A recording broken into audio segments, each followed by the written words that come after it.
దోసకాయ, టమాటా, బంగాళదుంప పులుసు అండి.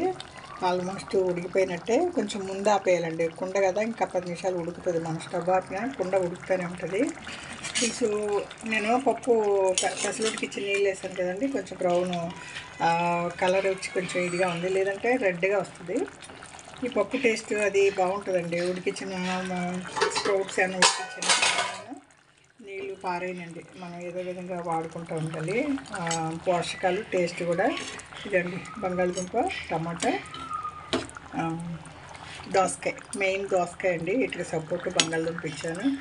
టమాటాలు గుజ్జుగా ఉంటాయండి, పులుపులుగా బాగుంటుంది. దీంట్లో పులుపు ఏమీ లేదు, దోసకాయలోనే పులుపు ఉంటుంది, టమాటాలో పులుపు ఉంటుందండి. బంగాళదుంప సపోర్ట్గా ఉంటుంది. బంగాళదుంప కంపల్సరీ ఏం కాదండి, అన్నీ వేసుకోవచ్చు. ఎండు చేపలు, ఉప్పు చేపలు, రొయ్యలు, మటన్ వేసినప్పుడు మటన్ని కొంచెం అల్లం వెల్లిపాయ వేసి ముందుగా ఉడికిచ్చేసుకుని అప్పుడు దీంట్లో యాడ్ చేసుకోవాలండి. రొయ్యలు అంటే అలాగే వేసేస్తాను. ఎండు చేపలు అంటే కొంచెం కడిగి వేపుకొని వేసుకోవచ్చు. రెండు వంకాయ ఎగురండి పులుసు. ఈరోజు వంటలు వేయాలండి.